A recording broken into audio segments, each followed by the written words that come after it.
You found it. Your home for the best content on your favorite team, the Fighting Tigers of LSU. Do us a favor, subscribe to the channel, leave your comments below, and be sure to smash that like button.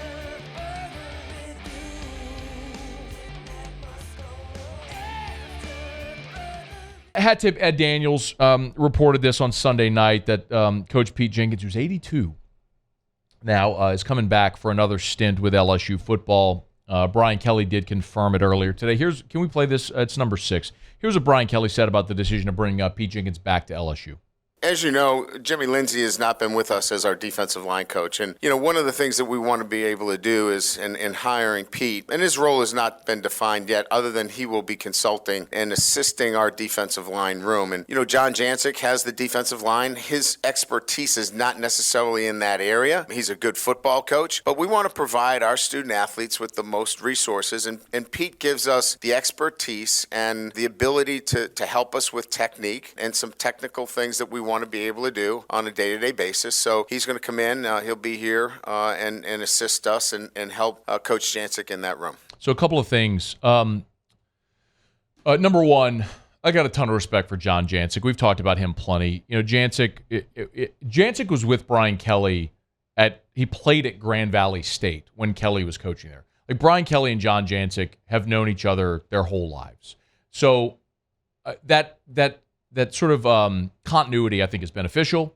And John Jancic, I don't worry about it all, man. This guy has been a defensive coordinator at Grand Valley. He's been a defensive coordinator at Georgia, at Cincinnati, at Tennessee, at Colorado State. He's been, he's done more in his coaching career than most ever have or will. Like, I don't worry about John Jancic at all. I think it's very self-aware, though, to look and say, here's a guy in Pete Jenkins who loves LSU, who's arguably the greatest defensive line coach in the history of the game. He's roundly recognized as that. And if you can bring him in, and by the way, Coach Pete, every offseason has several schools that he goes and consults with. It's LSU, it's Alabama, it's Georgia, Oklahoma. I have the list because Coach Pete and I had texted about it.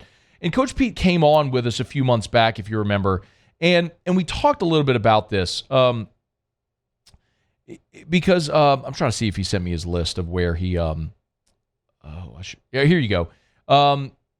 This summer, these are the schools, this was back in May, that Coach Pete visited. LSU, Oregon, Kentucky, South Carolina, Georgia, Alabama, Auburn. All those programs brought Pete Jenkins in to consult with their defensive line coach in May. So, dude still got it. He's revered, respected. Yes, bring him in. Also, new rules allow for analysts to be on the field. It's not just coaching the coaches. You can have analysts work on the field. So I don't know to what degree. Look, I've seen Coach Pete. He still gets out there and he hits blocking dummies and he's working. So I don't worry about that. Coach Pete, as long as he says he's good, he's good. Roll with it. At 82, the dude's got more spunk and life and energy. Roll. But I want to remind you of this because Coach Pete was with us on the show back in May. It was May the 9th. He was on AFR with us.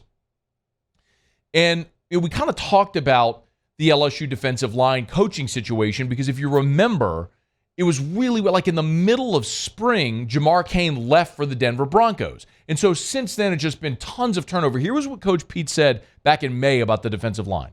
He and Gerald were there. I spent 5 days, 10 hours a day, working my tail off to teach him, Jamar. And it might have been 2-3 weeks, he left and went to Denver. Right. So I really worked hard because Matt House is a damn good football coach now. Let me tell you, I've been around Matt at Kansas City, Kentucky, St. Louis Rams, and now LSU. I know Matt for a long time. Matt is smart, and he is a good football coach, okay? But it didn't look like what he wanted it last year up front. And Jamar was of another school of thought. And so they hired him from the University of South Carolina, who I've been working with for about 4 years.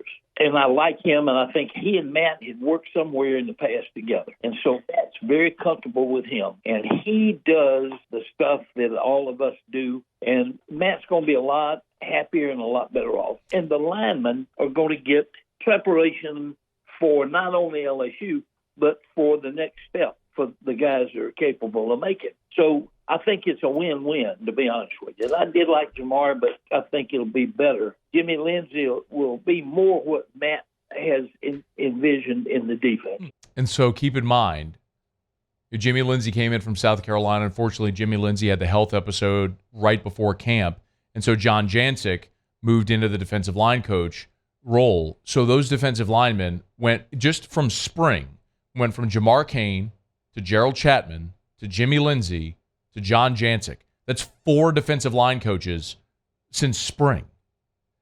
Yeah, there's a lack of continuity there. So you bring in Coach Pete, who he and Matt House are of the same school of thought. Maybe you teach things differently to your defensive linemen and it works out better for this group. I can't help but be optimistic because, quite honestly, as I look at it with Pete Jenkins coming in, what could it hurt? I mean, look at your defense. If he makes you marginally better in that unit, awesome. What could it possibly hurt at this point when your defense is at the bottom of every statistical category, not only in the SEC, but nationally? So I love it. I love the decision to bring Coach Pete in to whatever degree he may help your defense be better. And he loves LSU. So yes, complete and total cosign on the decision to bring in Pete Jenkins. Hey, thanks so much for watching. Please leave your comments. I love to interact. And be sure to hit the red subscribe button below.